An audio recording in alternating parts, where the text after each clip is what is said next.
de lujo desde Los Ángeles, California, a punto de empezar su concierto en el Hollywood Bowl. Tenemos la oportunidad de platicar con One Republic. First of all, it's an honor. Thank you very much for being here. Absolutely, thank you. Cool. Now, obviously, it's a couple of time before the show. Tell us or describe us like the routine before a show for One Republic. We're pretty mild. We don't have like a set. We don't do like meditation and yoga and things like that. I've seen some Pilates. Yeah, Pilates. Yeah. I go for a run whenever I can. Tonight I won't be able to, unfortunately, but like I just exercise. I like to do some kind of exercise right before I go on stage because it just gives me more energy for the night. And what else do we do? I mean, I don't eat for at least 3 or 4 hours before a show because that doesn't work. Do you still getting nervous before a show? No, or not that much? We get tonight. I'll be a little more for like the first song. I'll probably be a little more nervous. It's more. I don't even know if it's nervousness. It's more like adrenaline. Yeah, of course. Right? But tonight I'll have more adrenaline because it's the Hollywood Bowl and it's sold out and this is where we started as a band. So, awesome. You know, I wanted to. The traffic was too bad, but I was going to have Mark, our bus driver, drive past the house that we moved into when we moved here 10 years ago. And a lot of memories, I guess. Yeah, a lot of memories. A lot of parties. A lot of memories. Yeah, a lot of parties. Yeah, of course. And a lot of parties. Yeah. It was a lot of parties. And so, yeah, I mean, yeah, I only get nervous before live television. That's the only thing that makes me nervous. If we're doing an award show and it's live, and you look in the audience and you see Paul McCartney or Bono or whoever, then you get nervous. Yeah. Okay. Now, talking about the album, your last album, Native, it was a great, successful album. So far, what could be the biggest lesson that this album has given to you as a band? Write better songs and good things happen. That's very well put. How can you describe the creating process for that album? I would say creatively, we really don't have many rules. As long as the music is right, it doesn't really matter kind of where it comes from. But obviously, Ryan writes, all the lyrics and the melody, the music we all kind of throw together. Brent does a lot of the music. A lot of it's really just kind of experimenting and trying to find the right thing and whatever gets us excited. And if we get really excited, then we think that then maybe we're on the right track. You know what I mean? But if we feel like we're kind of going in circles and now bust out some native. Yeah. What's a good word in Spanish that doesn't have a direct English translation that can describe the process? Nice one. Curveball. You can say chingon. No. Chingon. Hold on here. The next answer will be his. Now, talking a little bit about obviously one of the great success is Counting Stars, 300 million views on YouTube. It surprised you? It's very surprising. I mean, when we hit 100 million, I thought this is crazy. It's gonna stop. That's gonna stop. And then we hit. Just say, I wish I had $1 for every view. Yeah, that would be nice. I do. I wish. I want to talk to YouTube personally. Give us at least $1 per view, and we'll be happy for the rest of our lives. It's very surprising. It's crazy compared. I mean, that we always when we see numbers like that, we always think of other acts that like Rihanna and the Rihannas of the world and Katy Perry's, the big pop acts that get all these. Everything they put out gets these huge views, and bands don't ever get views like that. Yeah. So for us, it's interesting territory. It's new. But we're thrilled. It just means that we connected with the world. So, when we're on Twitter, we see tweets all the time from Mexico, and then the next tweet will be from Lebanon, and the next one's from India and New Zealand, and that's, to me, the dream. That's why we did this. Is I want the same person in Guadalajara, or Monterrey to react to a song the same way that someone in Auckland reacts. And we're lucky enough we get to do that. And a lot of people in Mexico are lucky too, because you're going to go really soon. Tell us a little bit your expectations about it. That one's in your Actually, in Spanish. In Spanish. Oh, in Spanish, okay. No, tenemos muchas ganas de venir a México y va a ser la primera vez que vamos como un grupo a México para hacer ninguna cosa. Así que tenemos ganas de conocer a los fans, a hablar con ellos un poquito, si podemos, y por fin tocar un concierto para ellos, porque tenemos muchos, ¿cómo se dice? Bueno, eso sí. Muchas ganas. ¿Viviste en España durante algunos años? Sí, en Barcelona. ¿En Barcelona cuánto sí. tiempo?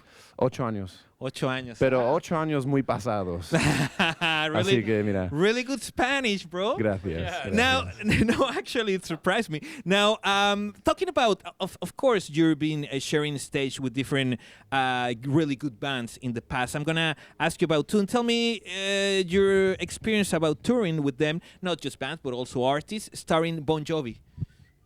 What do you think of Bon Jovi, Brent? He's really an amazing dude. Yeah, we played 2 shows with him. Played 5. Oh, 5. Yeah, wow, crazy. And we did Paris. Let me just check this mic. Thank you. There's not much to say. He's just a great dude. Fantastic shows. Giant Stadium. That's right. The new Awesome. stadium in Jersey. It's fantastic. That was one of the biggest shows we'd played at the time. He got there in a helicopter. I forgot Really? about that. Yeah, Wow, yeah. badass. He beat the traffic because the traffic from Manhattan to the Giant Stadium, Yeah. which is where the Super Bowl was held this year. You can't. It's impossible. It's Oh, like an all of helicopter. New York City going to one location on one highway. Yeah. So he apparently often takes helicopters to the stadiums from the tops of buildings and crazy stuff. And It doesn't make its way into a lot of Bon Jovi songs, I've noticed. it doesn't. But the thing I Right. remember about Bon Jovi, I had a good conversation with him backstage one day about just songs, and he was very smart. He's very intelligent. Like a lot of times we meet a lot of musicians, and a lot of them, most of them are good guys. They're good people and they're fun and they like to have fun. But there's only a few that you meet that you realize it's not just about fun. Like they have a lot going on up here. They're very smart, and he's one of those guys. And I remember a quote from him. He said he had sold out he's played every stadium in America and almost every stadium in the world. They said, John, what's left? And you've done everything. What is there left? And he, with no sense of humor, he was not joking. He looked into the guy and he said, I want to sell out the desert. He probably. I was like, all right. Okay. 5 million people. I love it. The guy has ambition. I think it's amazing. Now, talking about again, One Republic. You just released a new song, "Love Run Out." Tell us a little bit the story behind that song. Love Runs Out was a song that was originally marked as, or at least I had marked it as the first single on Native, but it never got finished properly, and it existed pretty much just as 2 minutes of an idea, but it wasn't fully realized or finished idea. So as much as I obsessed over that song, and I think as much as many of the guys in the band loved it, we all kind of were like, yeah, it's not really a song yet. It's not finished. And I sometimes songwriting isn't easy every single day of the week. So no matter how many times I tried, I couldn't finish the song. I just couldn't finish it. And for, I don't know, maybe 6 months, I thought this will be the first single. And eventually I just shelved it, put it to the side. And then a year and a half later, it came on my iPhone when I'm driving down the highway one day in California. And I was listening to it, and I was like, this is depressing. I love this song. And then in 1 second, I had the chorus. And then I called him and was like, do you remember that song, Love Runs Out? I have a chorus. And then finally it took a year and a half. And then the next day I had a meeting at the record label and played them the track. And the reaction was like instant. They're like, this is like Counting Stars Part 2. But in reality, it came a year before Counting Stars. Yeah. So It's like a prequel. it's the prequel. Yeah, we're releasing this as a very George Lucas thing. Yeah. I had an unfinished script. I finished it. And so we recorded it in Eastern Europe and in Prague and all hopscotching across Paris, Amsterdam, London, Berlin. And we finished it, I think, in Paris. And then that was that. And the video came out yesterday. And we hope you like it. This is like, I think for anyone who rediscovered this band through Counting Stars, this song was like the answer to it. The Counting Stars and Love Runs Out, neither of them would have existed, I know that much, without the other, existing. So this song makes, for us, it just made sense to put out next. So here we are. Now, a lot of people want to know, of course, you just released that song, but if you already start the creating process in music of what could it be a next studio album? Yeah, we have a few ideas. I mean, Ryan showed us one yesterday, as a matter of fact, and we've got some ideas. It's always a writing process for each and every one of us. We have our own little portable studios. So it's kind of a democracy. Sometimes, yeah. Sometimes it is. I mean, he has great ideas. Brent has great ideas. We all have some sort of ideas, and then If we don't have at least 3 people on any song, so to some degree it's a democracy. I would say, like Drew said, every song on the album, even the ones, there's on every album there's going to be 1 or 2 songs that a couple guys don't like. Yeah. There's songs that I don't like, but no one's ever going to hate them. Yeah, we have on any song, kind of the idea is at least 3 out of the 5 of us have to sign off on any decision, really. Yeah. I mean, even the way the band is structured legally is 5 votes. I think at the end of the day, if I'm really vehement or really obsessed with an idea and positive that something's going to happen, I think most of the guys trust that I'm doing it for the right reasons. But it's pretty rare that I'll do something, if ever, that like the 4 of them, I don't think I've ever done that, where like I'm the only one who wants to do something. There has to be someone else that believes this is the right decision. Cool. So yeah, I would say it's a functional democracy. Cool. Now, the last question. You were nominated for a Grammy. Do you care about getting an award in your career or not that much? I mean, it's kind of a joke with this band. We don't get. Yeah, we got nominated. A number of years ago. We don't get really acknowledged at the Grammys. I've been for stuff outside of One Republic. Yeah. But for me, I don't think we've never once sat down and said, let's go win a Grammy. Like, so no offense, Grammys, but like